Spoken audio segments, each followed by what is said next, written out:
Now, California Republican Congressman Ed Royce, he's chairman of the House Affairs Committee, which is holding a hearing on Ukraine tomorrow. Thank you so much for joining me this morning, Congressman. Appreciate it. Thank you, Kristen. So I want to start off with this news that we're hearing. The U.S. and Germany might be working with Russia on some type of an off-ramp, possibly in the form of international observers in Crimea. What are you hearing about that, and are you hopeful that that's actually a realistic solution to this? What I have heard is that, of course, Chancellor Merkel speaks fluent Russian and has for some time been in negotiation directly with President Putin. And I think the obvious point that she has been making is that the United States and Germany could put a tremendous amount of economic pressure, and also that Russia could be isolated diplomatically. You know, at the United Nations, our UN ambassador is looking at moving forward with a particular resolution which Russia would be forced to vote against. All other nations would support in terms of independence in the Ukraine. So this kind of pressure, combined with a strategy of trying to engage there, get observers on the ground, both in eastern Ukraine and, as you pointed out, in Crimea, might begin to set the stage, because demonstrably we can show that there isn't violation of minority or Russian speakers' rights in the Ukraine going on right now. It would be good to make that observable to the Russian population as well. And Congressman, you have been a proponent of sanctions in this case. What specifically would you like to see in the form of sanctions? And do you anticipate that they're actually going to pass through Congress, because this has been somewhat controversial, as you know? It is somewhat controversial, but unless you have some type of leverage to bring to bear, and here's the particular leverage. The oligarchs around Putin have a tremendous amount of money in Western banks, and likewise the state banks in Russia.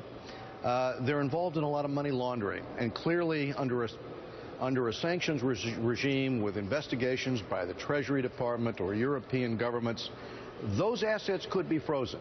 And our hope is that the demonstration of the fact that that could be done is enough to sort of make the Russians a little more rational in terms of their negotiations to wind this crisis down.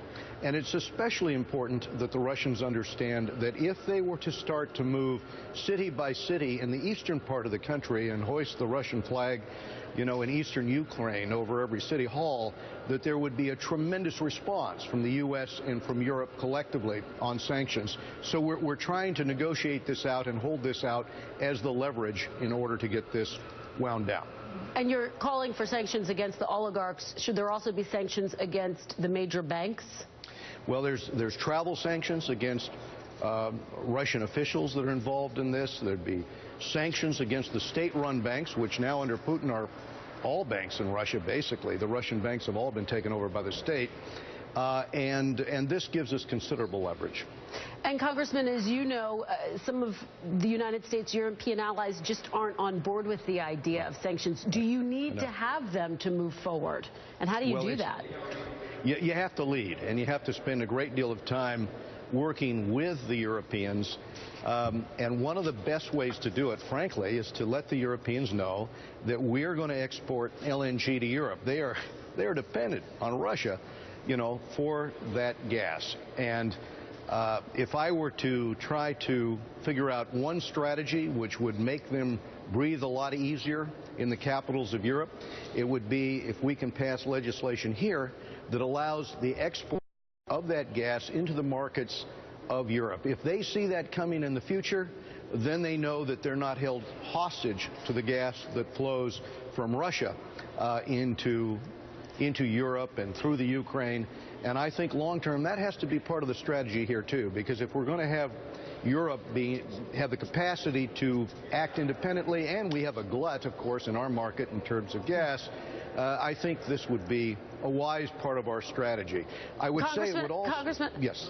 We're just running out of time. I want to get your reaction to what one of your colleagues, John McCain, had to say. We'll listen to his sound and get your thoughts on the other side. Take a listen. Sure. After 5 years of believing that somehow Vladimir Putin was anything but what he is, We are now paying the piper. Your thoughts? Has the Obama administration underestimated Putin, or is he just a volatile, unpredictable leader? You know, my first experience with him, he was vice mayor of St. Petersburg. He was here in Washington. Some of us were meeting with him, and he was arm wrestling another American at the table who had done a lot of work in Russia. And at one point, Putin got up and poked him in the chest and said, CIA, and the fellow poked back into Putin's chest and said, KGB. And that's the first time I realized that this fellow was somebody other than the vice mayor of St. Petersburg, that he clearly was associated. And by the way, his pride and his disdain for America came out in some of his comments that we had around the table.